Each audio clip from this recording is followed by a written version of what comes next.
Jai Hind, and I welcome all the audience who is going to watch this video.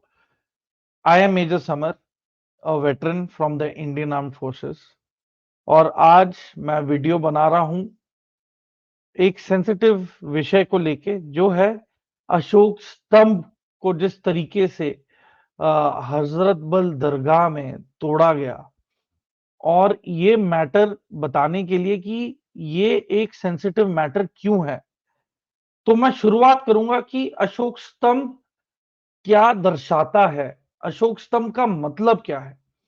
तो तीसरी century में, third century BCE में राजा अशोक थे जिन्होंने इसकी स्थापना की, अशोक स्तंभ की, या अशोक, ये हमारा राष्ट्रीय चिन्ह के तौर पे हम इसे रिकॉग्नाइज करते हैं और ये हिंदुस्तान की एक पहचान है। और मैं आपको बता दूं कि जो अशोक चिन्ह है वो दर्शाता है तीन मुख्य असूल, वो है शांति, non violence and moral strength, and is the source of India's national emblem, which symbolizes power, integrity, and national unity through its four lions and Ashok Chakra. Each component, such as the lions, represent courage and power, and the wheel, symbolizing the cycle of life and dharma, contributes to its deep historical, cultural, and moral significance of India. The pillar of Ashoka was built by Emperor Ashoka in the 3rd century BC to promote peace and moral principles.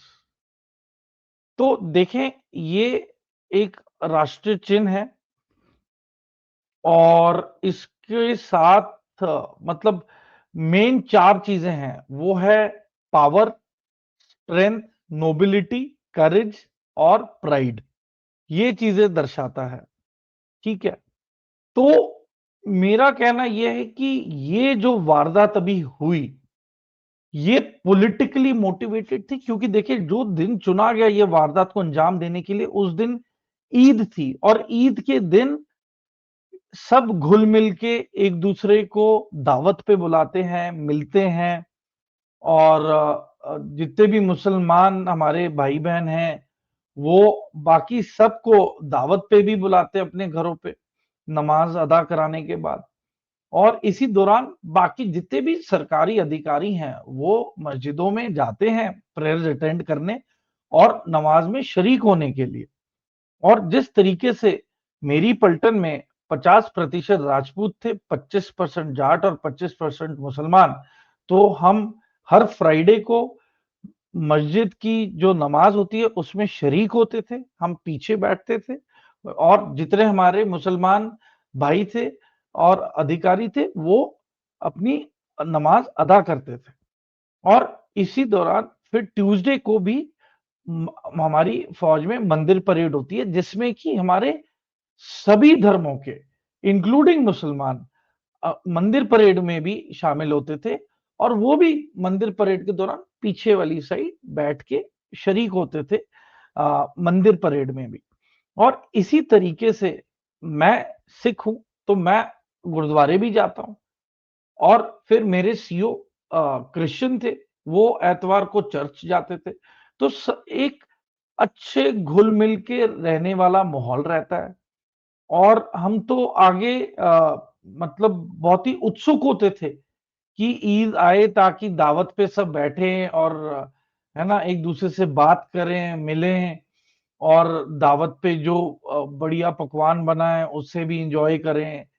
और एक भाईचारे वाला एक symbol symbol होता है, ये symbolize करता है ईद वाला दिन। तो यही दिन चुना गया ऐसी हरकत करने के लिए जिसकी वजह से काफी पूरे मुल्क को काफी ठेस पहुंची है। ये नहीं होना चाहिए था और ये बहुत ही बड़ी वारदात को अंजाम दिया। ये गैर कानूनी माना जाता है क्योंकि ये एक सरकारी पहचान है हमारे मुल्क की और मैं कोट करना चाहूंगा कि मेरे मित्र हैं मीडिया में, आदित्य राज कौल, उन्होंने भी अपने एक्स अकाउंट पे दर्शाया है फोटो लगा के कि जितने भी धार्मिक जगहें हैं और जो भी मेंटेन्ड हैं या रेनोवेट हुई हुई है, तो वहां पे सरकारी चिन्ह लगाया जाता है।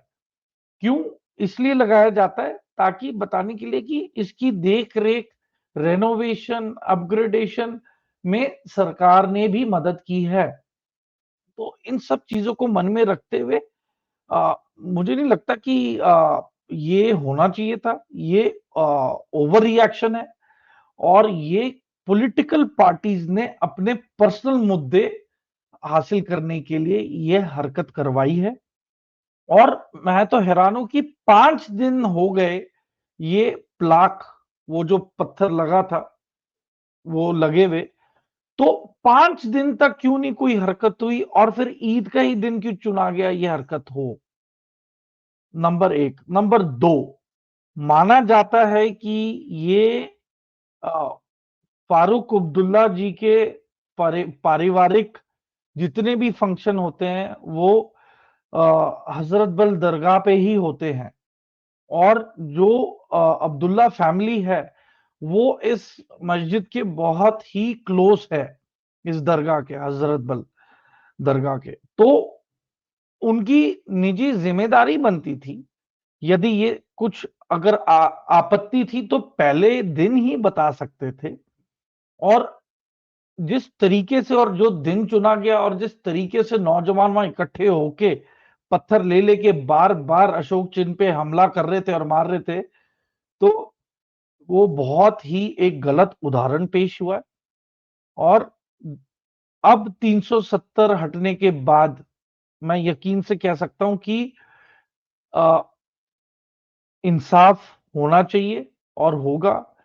और दरख्वास्त करते हैं कि कानून जल्द से जल्द इन जो जिन्होंने ये क्राइम की है इनको धर दबोचे और इनके खिलाफ सख्त से सख्त कार्रवाई हो और एक इन डिटेल्ड इन्वेस्टिगेशन हो कि इनको किन किन लोगों ने उकसाया, चाहे वो जो मर्जी हो। इसकी एक इन डेप्थ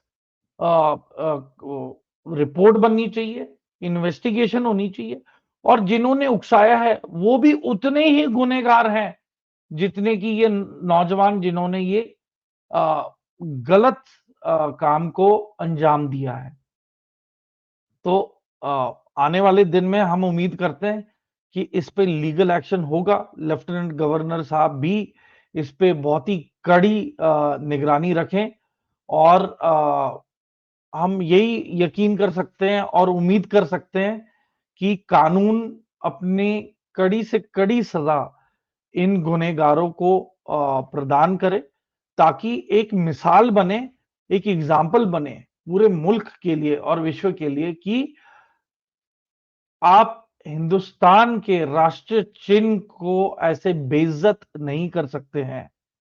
और मैं तो एक और बात अपनी आगे रखना चाहता हूं कि आपकी पर्सनल आइडेंटिटीज पे अशोक चिन्ह बना होता है, आपके हर एक हिंदुस्तानी करेंसी पे भी अशोक चिन्ह बना रहता है।